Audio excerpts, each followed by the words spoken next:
नमस्ते विद्यार्थी मित्रांनो, काल आपण या आधीच्या व्हिडिओमध्ये वार्षिक सर्वसाधारण सभेची सूचना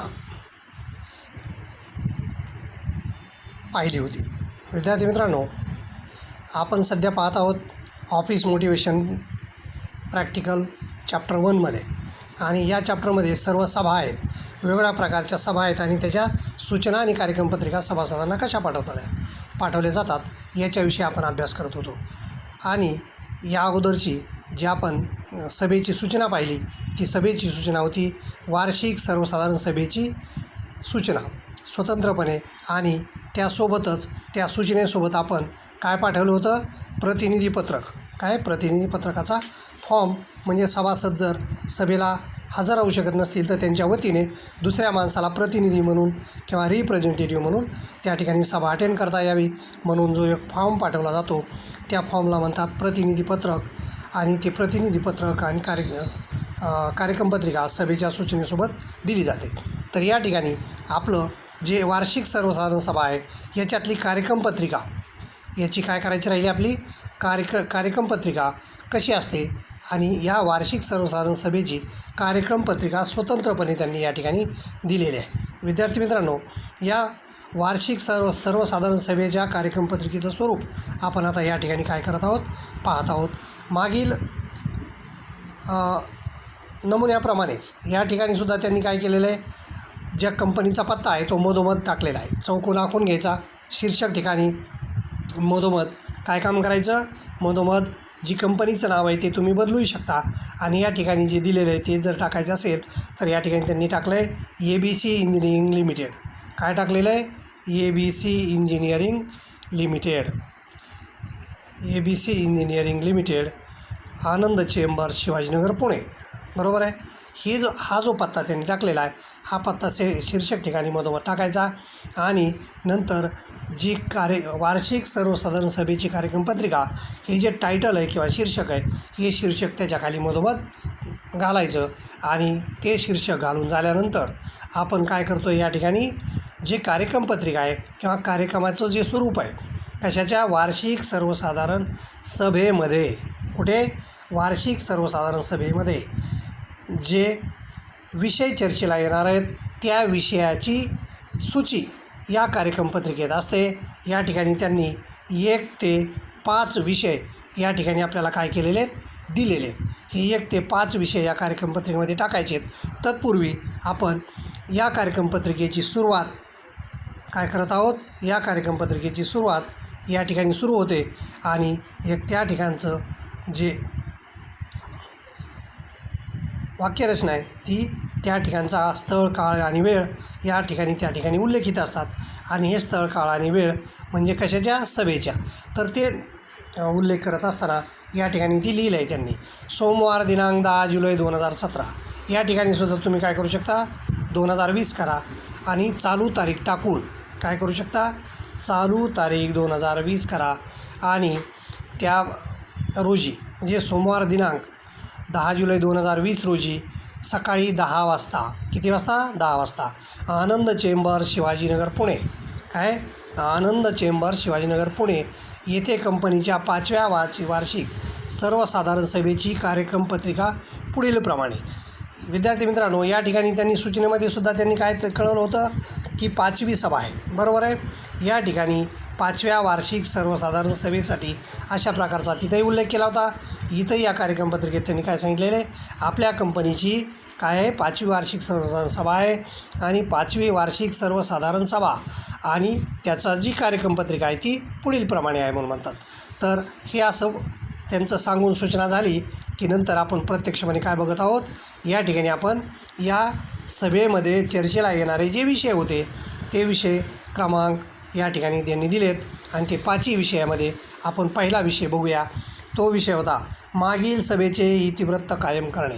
विद्यार्थी मित्रांनो, मागील सभा म्हणजे मागील वार्षिक सर्वसाधारण सभा. कोणती, मागील वार्षिक सर्वसाधारण सभा म्हणजे मागील वर्षी, म्हणजे ही 5वी आहे. म्हणजे याचा अर्थ कोणती सभा असेल, या अगोदरच्या 4थ्या सभेमध्ये. कोणती सभा असेल, 4थी सभा किंवा यापूर्वीची सभा जी असेल त्या सभेमध्ये जे ठरलेले विषय होते, काय जे ठराव झाले होते, काय झाले होते, ठराव झाले होते, हे ठराव आणि त्याची वृत्तांत, त्याचा काय असतो, वृत्तांत, म्हणून त्याला इतिवृत्त म्हणतात. तर हा वृत्तांत या ठिकाणी काय करायचा आहे, चिटणीसाने, विद्यार्थी मित्रांनो, हा चिटणीसाने वृत्तांत या ठिकाणी वाचून दाखवायचा आहे. काय करायचं आहे, वाचन करायचं आहे. काय करायचं, त्याचं वाचन करायचं आणि तो कायम करणे म्हणजे तो पारित करून घेणे, म्हणजे बहुमताने किंवा आवाजी मतदानाने तो काय करावा लागतो, मंजूर करावा लागतो. तर ही मंजुरी ही कुठं घेतली जाते, सभासदाकडून घेतली जाते आणि ही मंजुरी झाल्यानंतर पुढच्या विषयाला त्या ठिकाणी काय सुरुवात केली जाते. सभेमध्ये हा झाला मागील विषय. पुढचा विषय काय 2 नंबरला, चिटणीसाने सभेची सूचना वाचणे. विद्यार्थी मित्रांनो, या ठिकाणी वरती जी आपण सभेची सूचना त्यांना पाठवली होती, ती सभेची सूचना वाचण्याचा नियम आहे. कंपनी कायद्यानुसार मीटिंगमध्ये ज्या निमंत्रणावरून किंवा ज्या सूचनेवरून आपण सभा आयोजित केली, ही सभा आयोजित करत असताना त्या ठिकाणी काय केलं जातं, चिटणीसाचं काम आहे की सभा सुरू झाल्यानंतर हा इतिवृत्त वाचून झाल्यानंतर किंवा ते कायम केल्यानंतर म्हणजे मंजुरी मिळाल्यानंतर दुसरा विषय घ्यायचा, ती म्हणजे सभेची सूचना वाचणे.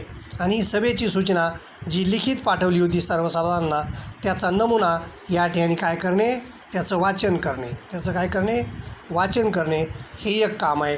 असे 2 विषय संपले. नंतर तिसरा विषय या वार्षिक सर्वसाधारण सभेच्या कार्यक्रमपत्रिकेमध्ये काय आहे, नंबर 3चा विषय अंकेक्षकाच्या अहवालाचे वाचन करणे. विद्यार्थी मित्रांनो, ही जी सभा आहे, ही सभा कशाची आहे, वार्षिक आहे, बरोबर. ही सभा कशासाठी आहे, वार्षिक आहे. याचा अर्थ एक वित्तीय वर्ष, काय, एक वित्तीय वर्ष. तर हे जे एक वित्तीय वर्ष आहे, ह्या एक वित्तीय वर्षामध्ये किंवा झालेल्या वित्तीय वर्षामध्ये जे पण व्यवहार कंपनीने पूर्ण केलेले आहेत, ते व्यवहार तपासण्याचं काम कोण करतो, त्या ठिकाणी सगळे हिशोब तपासण्याचं काम कंपनीचा ऑडिटर किंवा अंकेक्षक करतो. त्यालाच आपण इंग्लिशमध्ये काय म्हणतो, ऑडिटर. तर हा जो ऑडिटर आहे, हा ऑडिटर काम करत असताना त्यांनी केलेला कामकाजाचं किंवा अंकेक्षणाचं काम झाल्यानंतर तो काय देतो, कंपनीला अहवाल देतो. कोणाच्या नावे देत असेल, तो कंपनीच्या नावे किंवा कंपनी चिटणीसाच्या किंवा सचिवाच्या नावे तो काय लिहित असतो, अहवाल लिहितो. आणि हा अहवाल सादर केल्यानंतर या अहवालामध्ये काय असेल, या अहवालामध्ये वित्तीय वर्षातील किंवा झालेल्या, कोणत्या वर्षातील, झालेल्या वर्षामधील हिशोब असतात.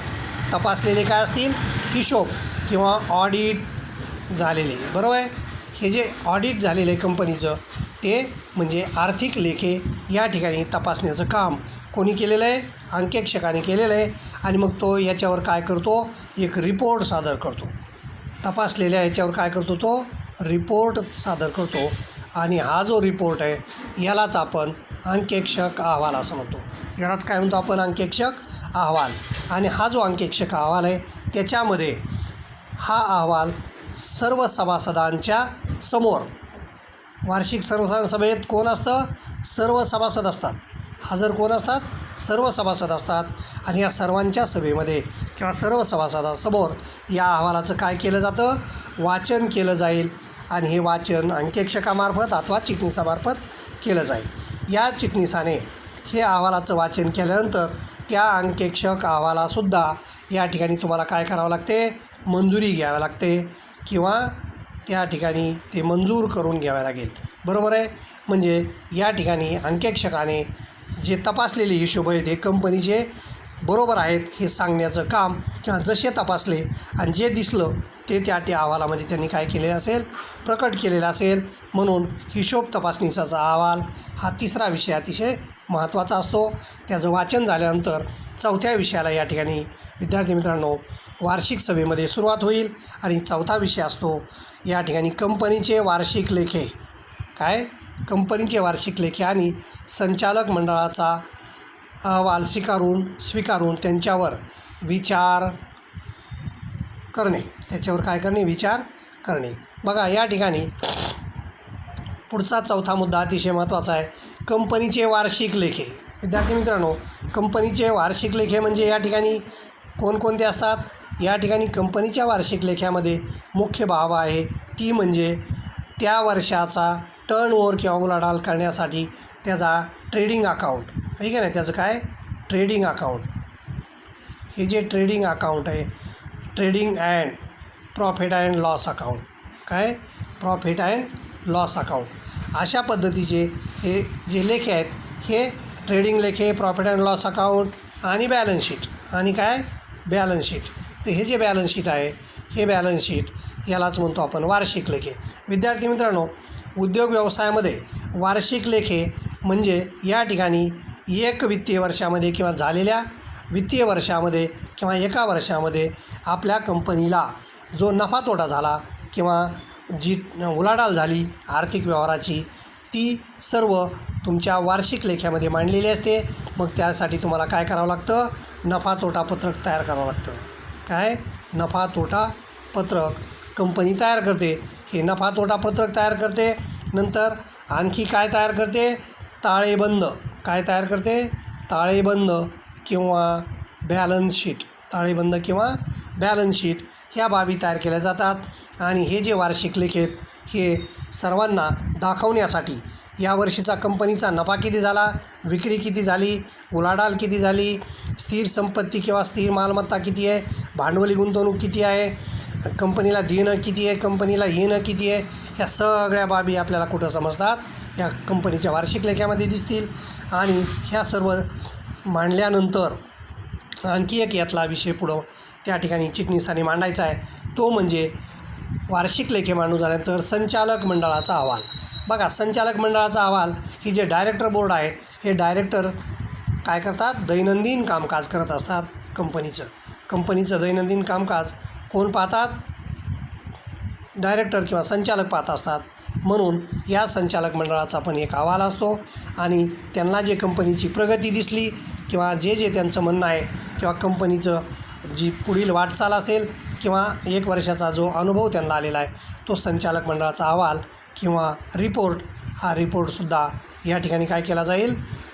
सभेमध्ये मांडला जाईल. आणि तो अहवाल स्वीकारायचा म्हणजे सभासदाची त्याला पण काय घ्यायची? मंजुरी घ्यायची आणि त्याच्यावर काय करणे? विचार विनिमय करणे आणि सर्व सभासदांना त्यापासून अवगत करणे, हे त्याचा चौथा विषय होता. विद्यार्थी मित्रांनो, आणखी या ठिकाणी एक विषय आहे यामध्ये, तो म्हणजे या ठिकाणी आहे 5 नंबर. किती नंबर आहे? 5 नंबर. आणि इथं प्रिंट चुकलेली, 5 नंबर करा त्याला. 5 नंबरला काय टाकायचं आहे? भागावर लाभांश जाहीर करणे. विद्यार्थी मित्रांनो, सर्व सभासदांच्या काय किंवा भागधारकांच्या जिव्हाळ्याचा विषय. कशाचा विषय? जिव्हाळ्याचा किंवा लाभाचा विषय. कशाचा विषय? लाभाचा विषय. तो हा जो लाभाचा विषय आहे, हा लाभाचा विषय करत असताना त्यांनी गुंतवलेल्या रकमेवर किंवा भांडवली गुंतवणुकीवर, अर्थातच या कंपनीचे जे शेअर्स खरेदी केले असतात किंवा भाग खरेदी केलेले असतात, शेअर्स म्हणजे भाग, खरेदी केलेल्या रकमेवर त्यांना काय मिळतो? लाभांश मिळतो. कोणाला मिळतो? भागधारकांना किंवा सभासदांना. मग या ठिकाणी ते जमले असल्यामुळं त्या ठिकाणी सर्वानुमते काय ठरलं जातं की जी टक्केवारी आहे, काय जे पर्सेंटेज आहे किंवा शेकडा प्रमाण, पर्सेंटेज म्हणजे काय? शेकडा प्रमाण. हे जे शेकडा प्रमाण आहे, हे शेकडा प्रमाण या ठिकाणी या वार्षिक सभेमध्ये, कुठे? या वार्षिक सर्वसाधारण सभेत त्याची घोषणा केली जाते किंवा हा लाभांश जाहीर केला जातो. आणि त्या ठिकाणाहून त्यांना लाखो रुपये, हजारो रुपये या ठिकाणी त्यांना लाभांशापोटी मिळू शकतात. ज्याची जशी गुंतवणूक किंवा जेवढे शेअर्स किंवा जेवढी भांडवली गुंतवणूक त्यांनी केली त्याच्यावर शेकडा प्रमाण हा लाभांश जाहीर केला जाईल. मग तो 10% असेल, 20% असेल, 25% असेल, जे पण काय असेल किंवा 30% असेल. अशा पद्धतीने जो लाभांश किंवा बोनस ज्याला आपण म्हणतो इंग्लिशमध्ये, त्यालाच इंग्लिशमध्ये काय म्हणतो आपण? बोनस किंवा लाभांश, हा त्यांना मिळत असतो. आणि हा जाहीर झाला की त्याच्यानंतर एक विशिष्ट कालावधीमध्ये तो त्यांना काय केला जातो? वाटप केला जातो. आणि हा जो लाभांश आहे तो त्यांच्या कुठं जातो?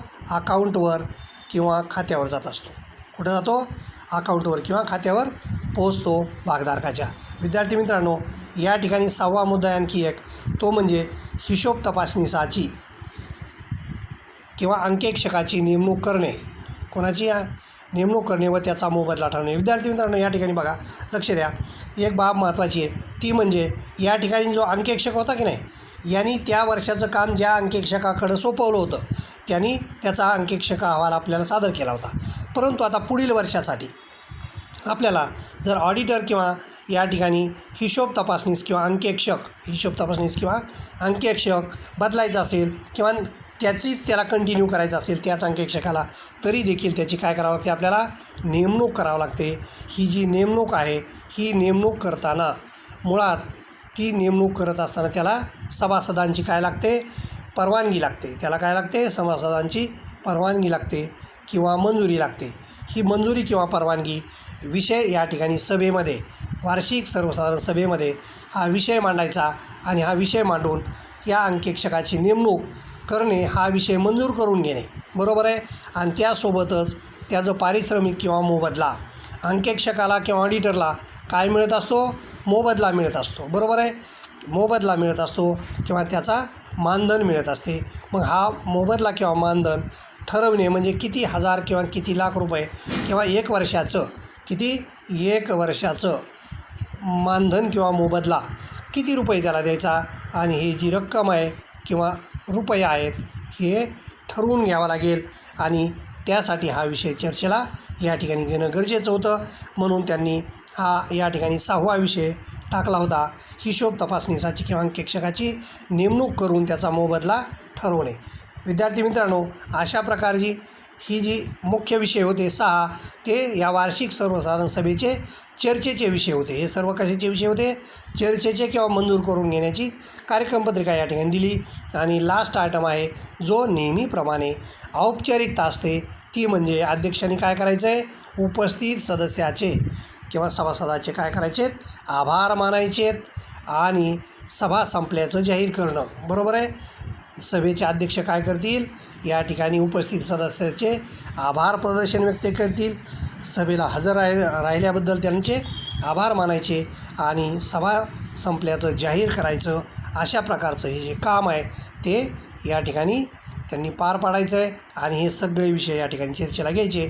आणि हे वार्षिक सर्वसाधारण सभेची सूचना, ही कार्यक्रमपत्रिका, ही सर्व कार्यक्रमपत्रिका विद्यार्थी मित्रांनो या सभासदांना म्हणजे पूर्ण 100% जेवढे लाखावर सभासद असतील त्या सर्वांनाच ही कार्यक्रमपत्रिका कशासोबत पाठवायची आहे, ती कार्यक्रमपत्रिका पाठवायची आहे या सभेच्या सूचनेसोबत. म्हणजे या ठिकाणी वरी जी आपण सूचना पाहिली होती आहे की नाही, ही जी सूचना होती या सूचनेसोबतच ही कार्यक्रमपत्रिका काय केली जाईल, अटॅच केली जाईल आहे की नाही, ही अटॅच केली जाईल. आणि त्यालाच आपण इथं सोबत म्हटलेलं आहे, बरोबर आहे.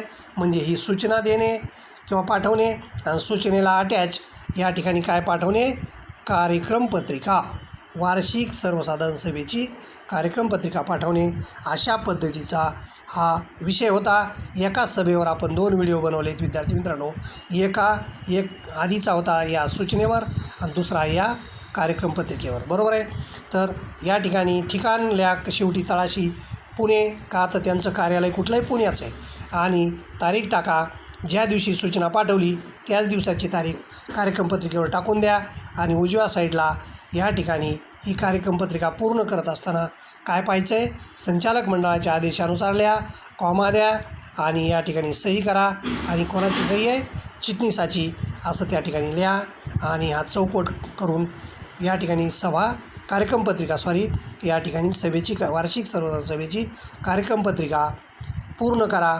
आणि ही पूर्ण केलेली कार्यक्रमपत्रिका चौकोन आखून बंद करा. आणि हे झाल्यानंतर या ठिकाणी काही तळटीप दिली त्यांनी, त्याच्यात ती पण तुम्ही वाचू शकता. वार्षिक सभेत वर दिलेल्या कामकाज पत्रिकेतील कामकाजाबरोबर आवश्यकतेनुसार इतर विशेष कामकाजही केले जाते. सभेची सूचना व कार्यक्रमपत्रिकासोबत समाजाच्या माहितीसाठी कंपनीचे वार्षिक कामकाज व प्रगती याबाबतचा संचालक मंडळाचा अहवाल, वार्षिक हिशोबपत्रके, अंकेक्षक अहवाल, संचकालाचे निवेदन इत्यादी दस्तऐवज पाठवण्यात येत असतात. ही टीप आपल्याला माहितीस्तव त्यांनी दिलेली. तर या ठिकाणी तुम्ही ही टीप टाकून पूर्ण कार्यक्रम पत्रिका या इथपर्यंत लिहून पूर्ण करा. वहीमध्ये प्रॅक्टिकल बुकमध्ये हे लिहा, फेर करा आणि अडल्यास विचारा. लक्ष देत चला. घरीच थांबा, सुरक्षित राहा, काळजी घ्या.